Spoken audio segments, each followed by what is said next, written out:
So, hello and welcome to another straight out of the box tarot review by myself, Marcus Katz.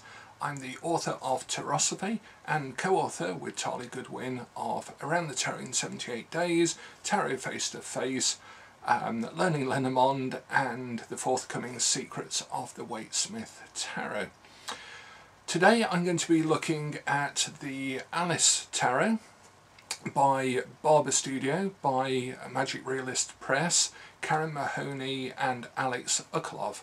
Now, they gave a presentation on this deck at our TarotCon UK event this year, 2014, in September, here in the Lake District, where it's currently raining outside. But it wasn't at the time. It was a nice sunny day and almost reminiscent of, I guess, the sort of fields and landscapes that Alice herself would have been pictured walking through. But both Alex and Karen gave a very different and yet closer to the original description of the whole Alice mythos, and it really awakened something in a lot of the participants and got them very curiouser and curiouser into the deck. And for me personally, it helped me see the shamanic nature of the quest that Alice goes on. She has a guide animal, she goes down a hole, she goes into the underworld. So although I'd never really thought about it before, it turned out that it was a very shamanic journey. And Karen showed some clips of various film depictions of Alice that concentrated more on that sort of surreal journey and tests that she goes through on her journey into Wonderland.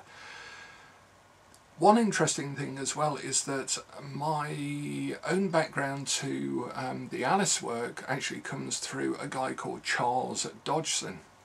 Now, Charles Dodgson wrote a series of books, mathematical treatises, and one of them was Symbolic Logic, a book called Symbolic Logic. And Symbolic Logic was mandatory reading for me when I was going through my occult training when I was younger. As I passed through a particular grade, one of the things that I had to really concentrate on was the intellectual side of our experience of the world. And so books like Straight and Crooked Thinking, which is a great book for everybody, and Symbolic Logic were de rigueur as part of my reading when I passed through that particular phase. Symbolic Logic is a difficult book, it has to be said, but Charles Dodgson also incorporated a lot of his teaching, a lot of his wordplay, his word games in the Alice in Wonderland and Alice Through the Looking Glass stories, because Charles Dodgson was of course Lewis Carroll. Lewis Carroll was his pen name. And so I've come across the Alice stories from a very different trajectory perhaps than just seeing the sort of Disney version of it. So I'm very curious to see what's in the box. So it's sort of saying eat me or open me or drink me. So I'm going to open the box, and I've had this sort of on a shelf since the TarotCon event because I've just simply not had time to give it a proper treatise. So there it is. It's obviously already a beautiful piece of work, the gold edges. And one thing I noticed about Alex's side of the presentation and Karen's description of his work is very much the attention to detail, and you can see the beautiful A with the heart in on the front of the box there. Just you can see that. So the fact that there's attention to detail is no surprise. We see the sort of Alice font on the binder here. Oh, it's fabric. I thought it was paper, but it's actually fabric. Oh, so you're already getting a wonderful texture. The smell of the box, I have to say, you know, for those people, and people have written to me to tell me that they also smell their boxes sometimes, so it smells gorgeous. I'll put that to one side, and again you can see the wonderful attention to detail, the Barber Studio, limited edition on the back. This is the limited edition version. And the Alice Tarot is actually not a binder as I thought it was. It's actually the bag tag to hold the flap of the bag in. So inside, oh, and look at the wonderful Cheshire cat sort of smiling on the front there, grinning indeed, grinning. Okay, so this is the limited edition. I think they've already sold out of all of these, so you may have to get hold of the market edition of this.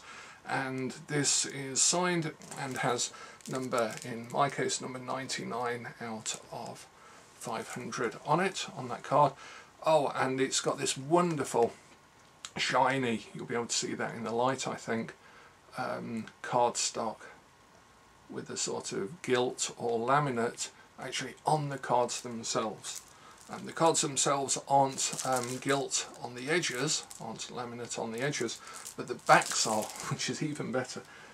So I'm going to open them, and obviously someone has heard my request for shrink wrapping things for people who work in tarot and have no nails left.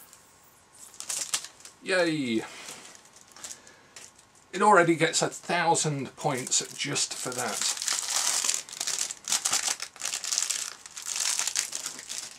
Great, and so we have the deck. It's oversized, it's quite large. I have large monkey hands here, you can see, and it's still, you know, sort of quite big. But look at the first card. Let's see if I can get some light on there. So that is, there we go.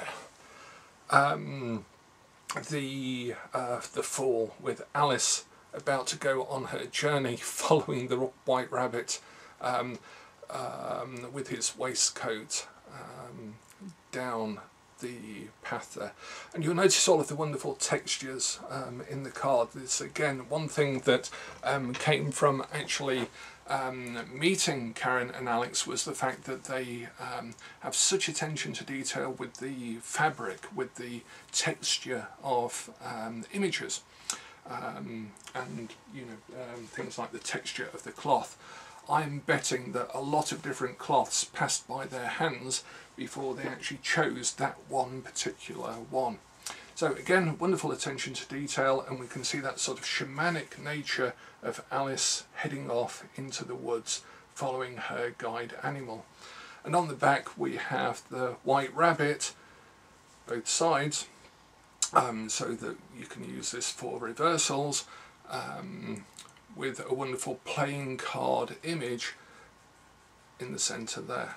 Because a lot of the logic games that Charles Dodson utilised, and word games, apparently he was responsible for a sort of precursor to Scrabble, as well as things like the word ladder, for example, when you turn cat into dog by changing one letter, but still having to make words down and up and down the ladder. Symbolic logic is full of things like matrices for improving the way that you think about things. One good example would be, I'm glad I don't like cabbage, because if I liked cabbage I'd have to eat it, and I don't like it. And whilst that sounds very obvious when you state it in that form, there are a lot of people who sometimes think in sort of enclosed symbolic logic boxes, because they haven't learned how to think out of them through symbolic logic. Another example would be, I was once attacked by someone who was under the age of 25, therefore everybody under the age of 25 is likely to attack me. And it's that sort of thinking that symbolic logic helps you sort of think your way out of. So let's take a look at a couple of the other cards. So we have the Magician, and you'll notice as well in this card, and several of the others on first glance, that they're, from the border there's incursions into the artwork Here we have a fan that is sort of coming off the border into the main artwork itself. And in the main artwork we have the white rabbit. Again, there's wonderful gilding or laminating on certain sections of the card itself. So here we have the rabbit with his waistcoat, and he's waiting for us to follow him into the cards themselves, and the clock is ticking. A great sense of time and impatience with the magician, very mercurial. And here's the High Priestess, Alice on her journey, with a clock at 5 to 12, holding a chess piece, which is the Knight, which is quite interesting. And again, she is stepping out of the card. Physically, the artwork is depicting her stepping out of the card and into our world, out of a mirror. So we have this idea of the High Priestess as being in between the two worlds and being an intermediary between those two worlds, and of course being Alice herself.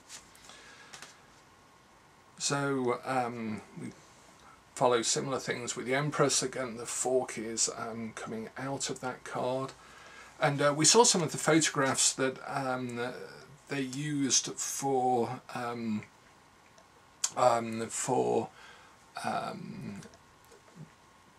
the artwork that was then based on the photography, so the sort of models that were used for this. And in some cases they set out tables with cakes and with cupcakes and with all sorts of layouts and fabrics and so forth, and took a photograph of it, or took many photographs I would guess of it, and then base the card around that. So a lot of these things actually are made up of real life fabrics and models.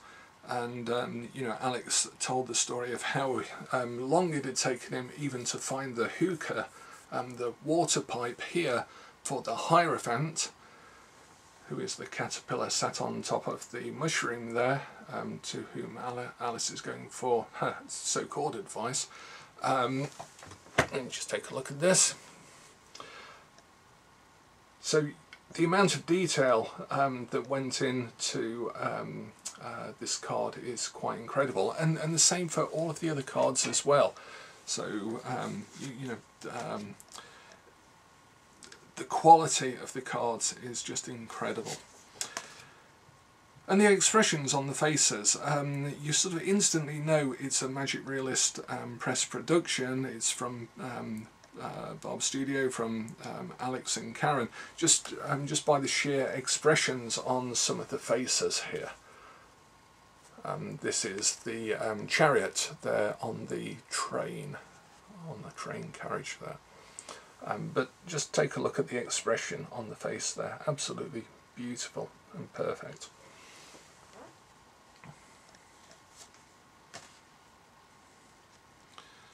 Interestingly enough, on the Strength card they've gone for both the lion and the unicorn between the maiden. A deck we're currently designing, we're going for the unicorn because we have the lion on some of the court cards for astrological reasons, and we didn't want there to be any confusion. So it's nice to see a unicorn on a Strength card. I think the unicorn and the lady is a perfect metaphor for the Strength card.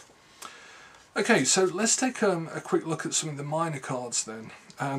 But first, I've just opened the deck and we have the Queen of Wands with the Alice version of Snuffles, the black cat that is on every, or many Queen of Wands. But look how powerful that image is. It's a really, really strong Queen of Wands. So I love her. Here's one of the aces, the Ace of Swords.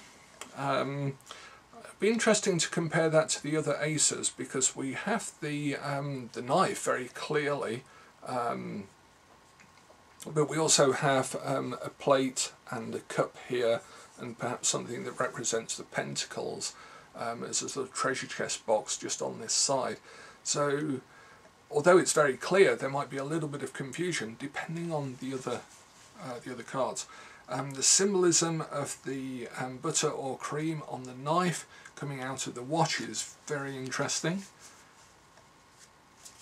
And in fact, all of this, many of the swords, no, I tell a lie. I was going to say have the plate and the knife on them, but that's not true. I like our Queen of Swords. The Queen of Swords is very much a sort of darker, more truculent Queen of Swords by the looks of it. You wouldn't want to mess with her. Right, okay, so here's one of the other aces, so there would be no confusion at all because the Ace of Coins has gone for the cupcake with Eat Me, perhaps showing how engaging with something very material can change your perspective. So, and that's also the start of her journey, of course. Very good for the ace. In fact, it's the moment before the start of the journey, which I think is very important for the aces.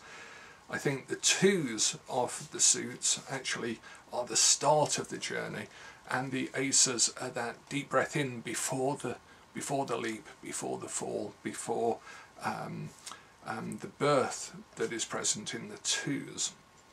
In fact, there's a nice word, nascent, for the aces, which is like the pre-birth moment. So let's take a look at just one more minor card. Let's take a look. Again, I think that sort of shamanic journey is really picked up on a lot. For example, with the Moon card, where Alice is falling down with a well with the moon, or the tunnel with the moon shining up above her, and all reality is changing about her. Oh no, the poor dormouse on the Nine of Cups is being sort of squeezed back into his little jug there, or teapot. So there's a sense of humour within the cards themselves. Twinkle, twinkle, little bat, how I wonder what you're at. Up above the world you fly like a tea tray in the sky. And this is a picture of Alex, who very kindly dressed up at the TarotCon event in that garb as the Mad Hatter. But the words up on the right hand side of the card show that the King of Wands is playing around with words and meaning, which is a good depiction of that energy. So again, quite interestingly, with the Eight of Wands, just taking a look at one final minor, we have an incursion of the Queen of Wands taking Alice at speed with the signposts behind her. Let me just make this one clear as well. So we've got a sort of interaction in between the cards themselves, where characters from one card are sort of assisting our protagonist, Alice, actually make her journey with the signposts here through the cards themselves. So we have a landscape through which Alice is travelling, the Wonderland landscape, and the cards are actually directing her journeys and experiences and encounters through that. So what I like to do with an out of the, sorry, I'll just have to, some of these cards are very, very cute. This one, the Five of Wands with the hedgehogs on it. You see, I'm not really that familiar with the Alice in Wonderland stories, I have to admit. I'm sure I did read them at one point and perhaps watched at least one or two film versions of it. So I'm aware of the iconography. I'm aware of Tweedledee and Tweedledum. I think most of us probably would be familiar with the Cheshire Cat as well. But the actual narrative, I vaguely remember something disturbing about the Queen of Hearts and off with their heads, and playing a sort of bowls type game, croquet, with pelicans, is it? So all of that is you know, very powerful imagery from the deck, but I have no idea about the narrative. The rabbit is late for a very important date, remember that. So it shows just how this knowledge can be sort of installed in your unconscious, even if you haven't actually sat down and studied it. So it's very powerful images to be working with within a deck itself. And it's something that Karen said had been a very particular journey for her in actually dealing with a lot of these images that were very important to her when she was younger. So I like to try and do a spread or a method just off the top of my head and see what a deck provokes. And for this particular deck, I think I like to go with the shamanic nature of it, but also perhaps play around with the symbolic logic side of Dodgson's work. So that sort of occurs in the book, I think, or one of the two books of the Alice stories, where you get the whole dilemma about one of us tells lies, one of us doesn't. You have one question or two questions in order to figure out who tells lies and who doesn't, which is a sort of symbolic logic puzzle. I don't think a lot of children will realise just how much logic they're learning when encountering the Alice stories. Dodgson's father was Church of England, and you know, very high up in the church, and it's often been written about Dodgson's relationship with religion itself.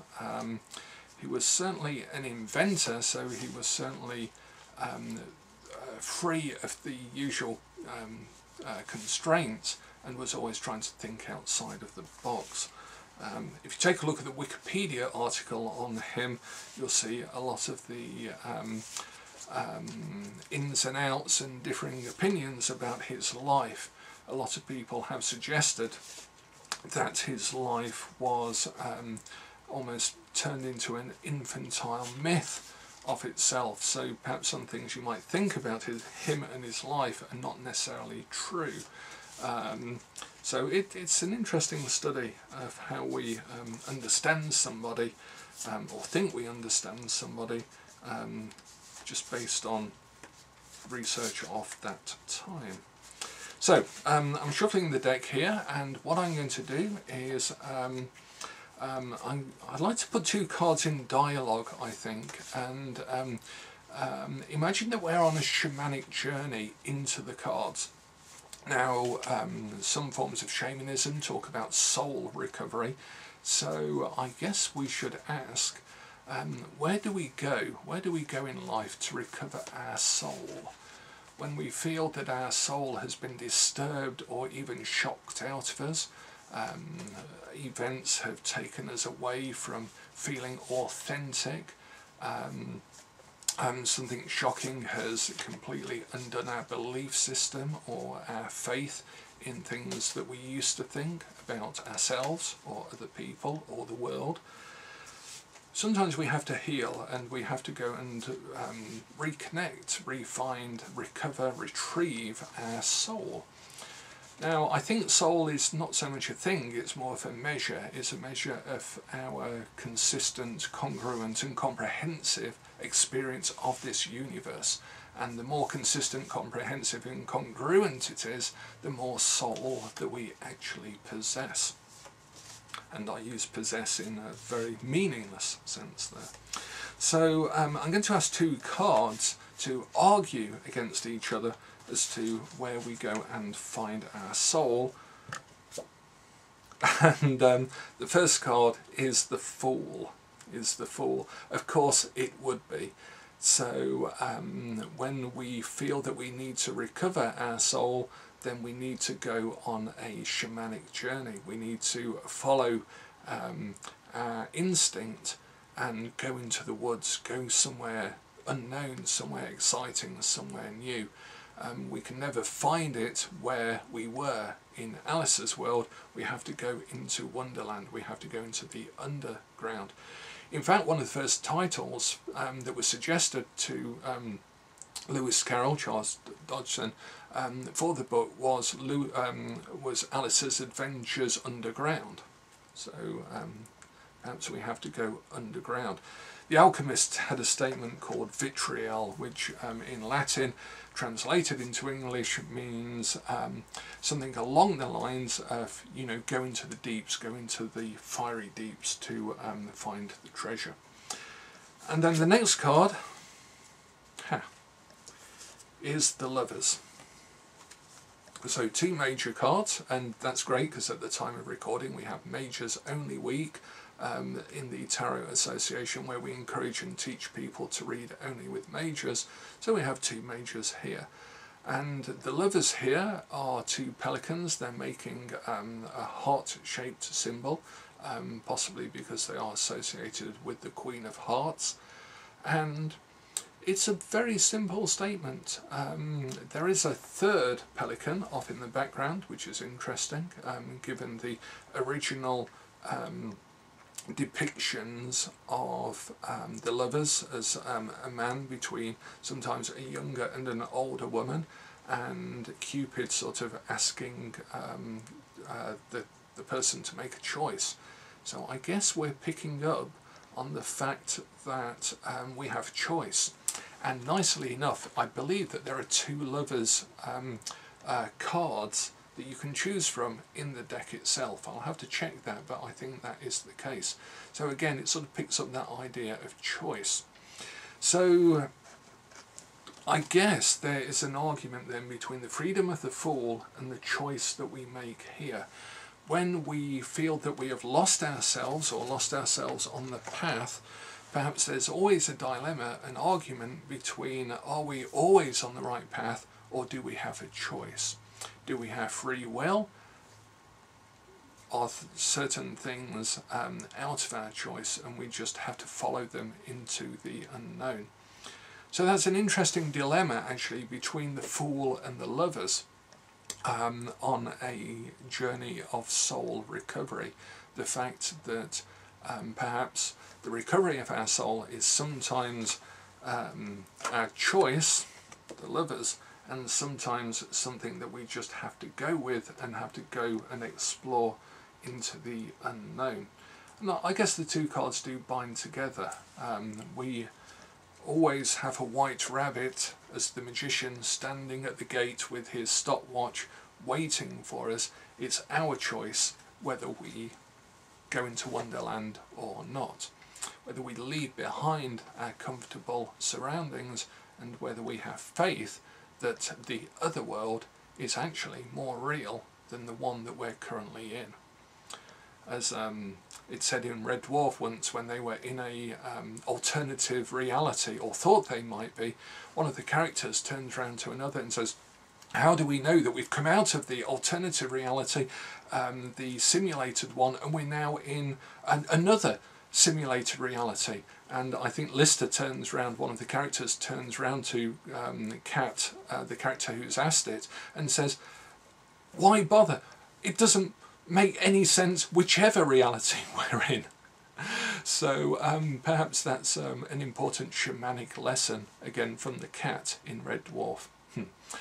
Okay, so I think I'm really going to enjoy using these cards. So this is the Alice Tarot. This is the limited edition from Magic Realist Press, from Barber Studio.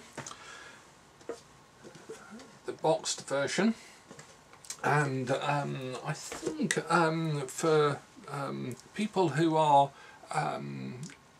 exploring their own journey, their own spiritual journey, and have some recognition of the Alice stories, which is just about everyone, this will be a great deck for actually doing readings with, for those people to see how they can go and recover their own soul. And perhaps throw in some symbolic logic, some mental dilemmas in the course of that. So thank you for watching. I'll be doing another straight out of the box review very soon, and in the meantime continue to smell your boxes. Bye for now. So hello again. Just a PS, I didn't notice as I was putting the cards back in the bag that I found the little white book that is in the bag. So before anyone asks, there is a little white book that comes with the deck, and it actually gives the description. For example, the lovers, flamingos at the Queen's croquet ground. And then it says a few keywords, 1, 2, 3, 4, 5 sort of key phrases. So for the lovers, it tells us which part of the story we're at, flamingos at the Queen's croquet ground, and then tells us that it stands for sexual or physical passion, love and romance, most likely of a serious kind, a deep and lasting partnership, making an important choice, usually between two people or the love of your life. So, you know, clear and concise meanings for each of the cards, but most importantly, a sort of Alice meanings for how that card relates. So again, with the Eight of Wands that we looked at earlier, Alice and the chess red queen running fast. The meanings, running, taking rapid action, but then Alice meanings as well, making a great effort that gets you nowhere. A friend who is always trying to rush you or make you hurry more than you want to. Feeling breathless with the sheer speed at which things are happening. Feeling that you are running fast to stay in the same place. So the Alice meanings actually give a slight angle, a new angle to looking at those cards. I never really thought of the Eight of Wands as you know, a friend who's always rushing you or feeling that you're running to stay still. So that really helps look at the Eight of Wands in a slightly different way. So there is a little white book and it's very interesting with the Alice meanings included.